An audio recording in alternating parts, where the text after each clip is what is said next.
any city, in any country, where free elections are routinely held. Go to a place of voting during that city's election day. Walk up to the voting stand and tell any election official, "I seek the holder of the democracy."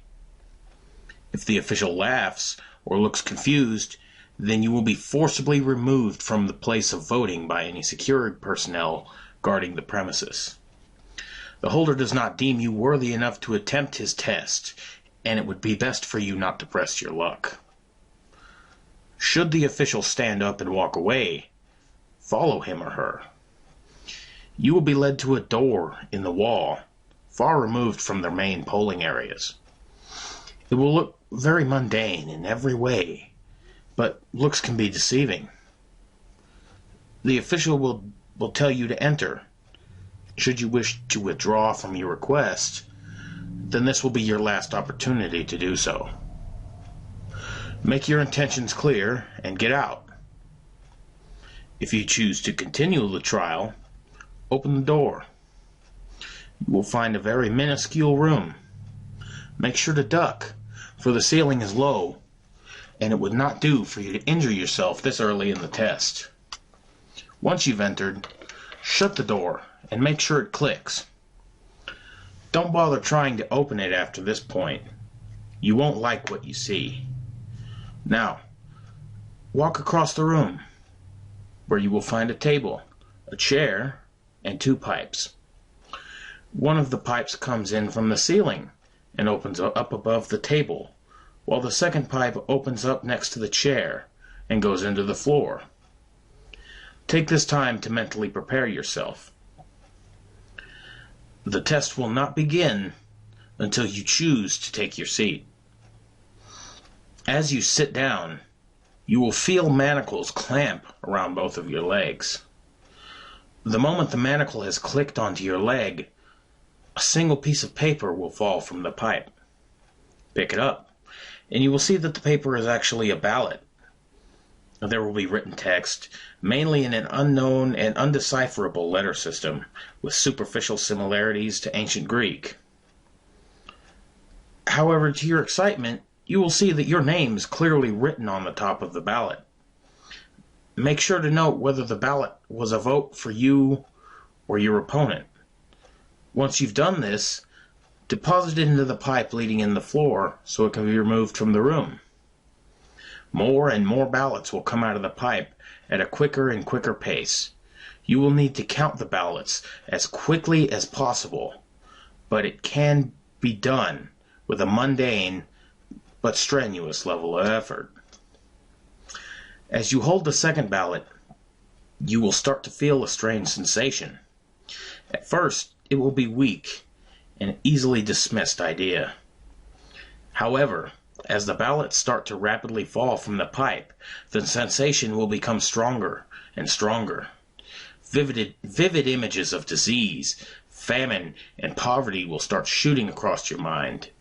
You will then see yourself sitting on a grand throne, with fields of wheat, people working and children playing, bustling trade, hospitals, and every other measure of human prosperity in the background. You will think that you can become the person in the throne, the promoter of human well-being, and the destroyer of misery and suffering. If you've been counting correctly, you will see that you are gradually slipping in this vote, and that your opponent is getting a greater and greater percentage of the ballot. You will desire nothing more than to stop counting and declare yourself the winner. After all, you can solve the problems of the world. Who cares what the ballots say? You must resist these urges with every fiber of your being. It is the exact type of hubris that will one day bring the 538 objects together. The ballots coming out of the pipe will eventually start to level off and finally stop.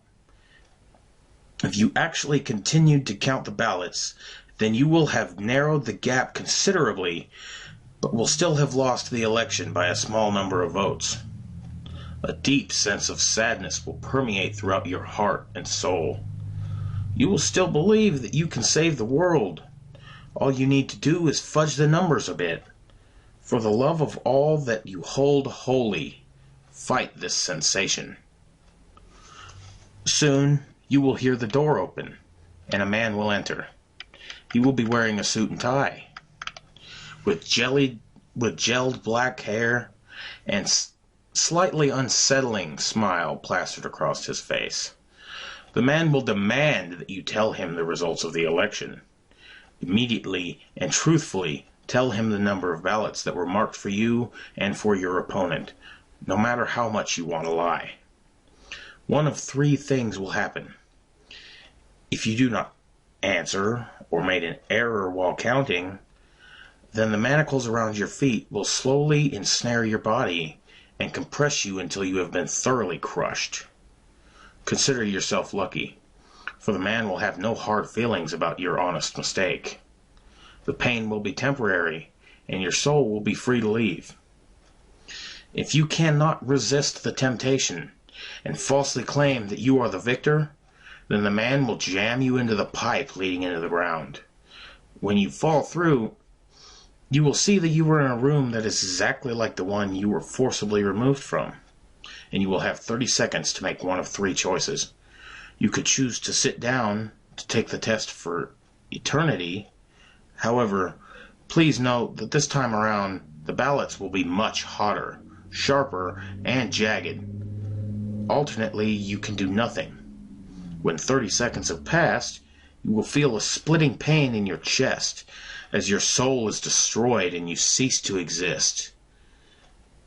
If, however, you are truly daring, you can take the third option, opening the door. As you step out, you will see a world that looks like a subverted vision of your kingly images. Where you once saw grain, you will see miles of cracked and dried up fields. Where you once saw prosperous businesses and hospitals, you will see boarded up and badly dilapidated buildings. Where you once saw people working and children playing will be dead and mangled bodies as far as the eye can see. Some of these were political dissidents, brave and just individuals who were murdered for resisting tyranny. Others were rivals for power, but most were simply innocents destroyed by the megalomania of their leader. Specifically, the demonesque figure clad solely in the black that sits on the throne of skulls in the dead center of the macabre scene.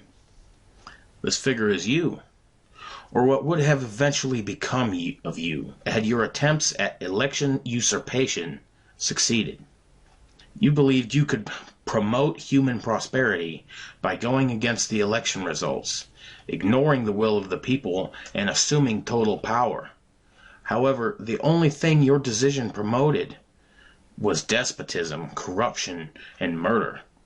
For your decisions, you will be forced to live all of eternity in the hell of your own design. However, if you respected the will of the majority and gave the man in the room the correct number of votes, then the manacles will shatter at your feet. And as you start to stand, a final translucent gold ballot will fall from under the pipe. Quickly grab it and hold onto it tightly. The man will approach you then with his extended hand. Firmly grasp it and pump it up, then down. The man will start speaking. He will describe in vivid detail every democratic uprising, the destruction of every tyrant's regime, and the inherited pride of every election. It would be best for you to leave the room, for you to leave at this point. The man wants your vote, and these campaign speeches have been known to drag on for eternity. Make your way to the door. Open it. It will be safe to do so. Walk out and shut it again until you hear a click. The gold ballot you took from the room is one of the 538 objects. It is perhaps the most precious of the objects. But know that it is useless unless joined by its kin. Hey there guys, Malicious J here. I hope you enjoyed the video. If you did, feel free to like and leave a comment, be it a suggestion for a creepypasta to read, criticism, or just someone telling me to kill myself, as it's just not the internet without it. And hey, if I entertained you in any way, shape, or form, consider joining the malicious militia by hitting that subscribe button. Until next time, you keep safe, and remember, the most mundane things sometimes have the most malicious intent.